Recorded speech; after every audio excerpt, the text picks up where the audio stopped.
Welcome to the Real News Network. I'm Anton Warnchuk in Baltimore. The Israeli assault on Gaza has dominated international headlines for weeks.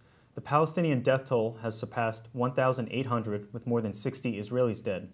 But what's gotten less attention is the role that Gaza's estimated 1.4 trillion cubic natural gas reserves, valued at $4 billion, has played. Now joining us from London to discuss this is Dr. Nafeez Ahmed. His recent piece in The Guardian is titled, "IDF's Gaza Assault is to Control Palestinian Gas, Avert Israeli Energy Crisis." Thanks for joining us, Nafeez. Thanks, Anton. So let's start off. What documentary evidence exists that the gas reserves are indeed playing a role here in the latest assault on the Gaza Strip? Well, I mean, obviously, the history of this whole issue actually goes back to the date that they were actually discovered, which was around 1999 to 2000. And the gas was at that time discovered by the BG Group, which is a British company. Now, obviously, the Israel-Palestine conflict has gone on much longer than that. But what we're seeing is, since the discovery of gas, fairly significant gas resources in Gaza, we've seen that those resources have played an increasing role in determining the course of the conflict. What's happened recently is, over the last 6-7 years or so, increasingly it seems that Israel's energy issues have become more pronounced. Its repeated military incursions into Gaza appear to have been linked very much to the interest in dominating and exploiting these offshore reserves in Gaza.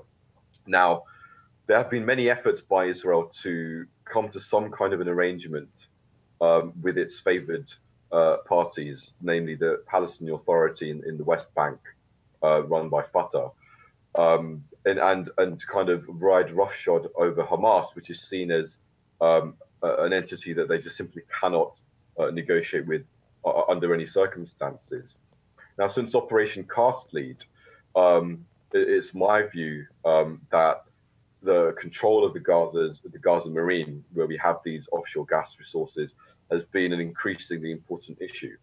In 2007, the current defense minister, Moshe Yaalon, wrote an article, a policy paper for the Jerusalem Center for Public Affairs, where he explicitly called for the need for military action to uproot Hamas in order to begin drilling work to bring these gas reserves in Gaza to production.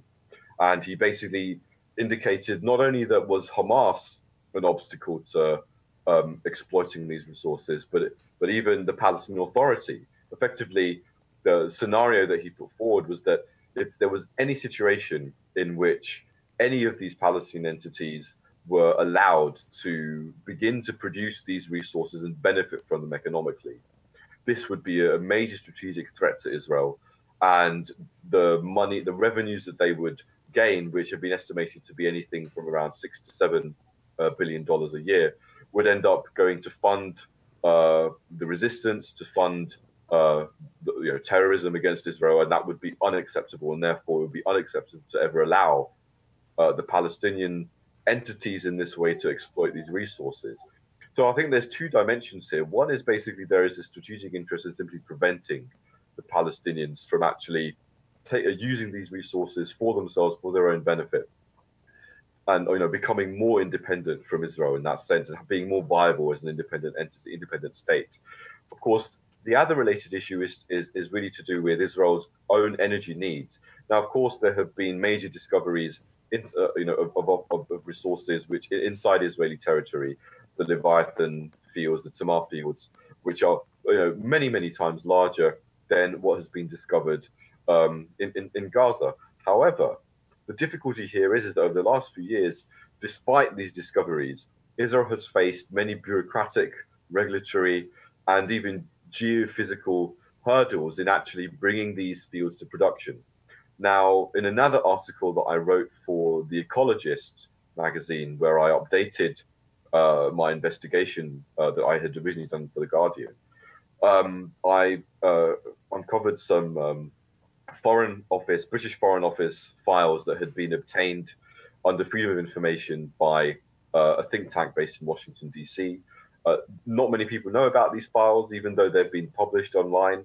And those files show that the British Foreign Office was aware and was involved in a plan effectively to use Gaza's gas as a cheap stopgap while Israel is trying to bring these fields to production. In other words, in the interim period when we have, it could take up to 5 years to bring the fields to production.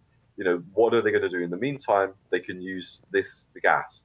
But the difficulty again was Hamas standing in the way, and the terms and conditions that Hamas could put, and this overall ideology of denying the Palestinians any kind of role in kind of developing their own resources and moving towards an independent trajectory. So in my view, when we piece all this together, it seems clear that Moshe Alon now, at that time when he first wrote that article, he was a former IDF chief of staff. But now he's actually in a senior position in the administration, executing the war plan.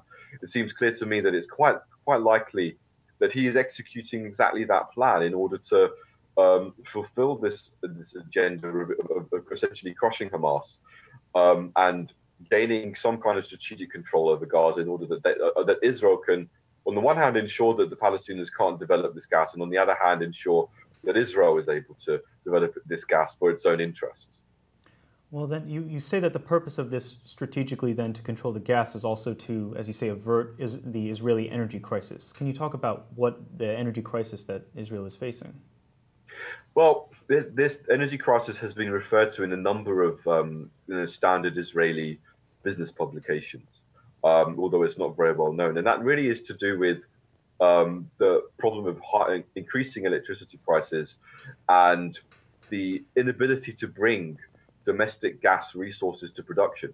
Now, all the discoveries that have taken place over the last few years, you have many people in the existing oil and gas industry, especially the Israeli oil and gas industry in the US and British oil and gas industry, kind of hyping it up and talking about how Israel is now going to be a major geopolitical force. It's going to become a net exporter of gas in the region, exporting to Jordan, even as far as Europe, according to some people. However, there was an interesting report that was unearthed by Haaretz, the liberal newspaper in Israel, where they discovered that the committee that had been set up to basically develop policy on how much gas should be exported and how much gas should be used domestically had actually received an interesting piece of research that was formally sent to them as part of the committee's process by its two chief scientists of the energy and water ministries. And these scientists basically said that they believed that the existing kind of forecasts of production and the existing estimates of how much production could actually increase over the next couple of decades or so were actually vastly overestimated. And in fact, that the quantity of gas that could be brought commercially into production was actually much lower. And they believed and they advocated that Israel has really only two choices. It can either become a net gas importer, in which case it will not have any gas domestically to use for its own needs, or it will have to use its gas domestically for its own needs and not fulfill these aspirations to be an exporter. So faced with that choice, Haaretz reported that this very important document had actually been suppressed. It was not published as part of the committee's official, reports. It was left out of the website, and was only after Haaretz publicized the report that the committee published it on the site. So clearly, there was a concern inside the highest levels of the Israeli government that this would basically scupper their plans to become, a major geopolitical force through this new kind of energy configuration. So it seems clear to me, based on this assessment, if that assessment is correct, and it seems to me that certainly people inside the Israeli administration were worried by it. They saw it as potentially damaging for their reputation, damaging for their potential kind of interests and potential contracts with major companies internationally that were now wanting to invest in Israel. They saw this as something that was dangerous and they need to suppress. And they were worried that, and I do think that it seems that they were worried that it was true, that this gas would not be enough for Israel to both export and meet its domestic needs. So they need something as a stopgap. And this is where the Gaza Marine comes in. And according to these FCO files, precisely in this period where we have a gap, where there is a difficulty in bringing these existing Israeli fuels into production, Gaza Marine was seen as basically a potential source that could deal with this energy crisis and allow Israel to have a source of energy, a fairly substantive source, while it's bringing these into production. So I think that it's pretty clear, based on all of this analysis, that this is real. This is a real issue. If we look at what was happening in the last year or so, there were meetings, secret meetings going on between Israeli officials, Netanyahu's own personal negotiator, and representatives of the BG group that basically currently holds the right to Gaza's gas. And interestingly, Palestinian officials, not just Hamas, but even from Fatah, the Palestinian Authority, were excluded from this deal.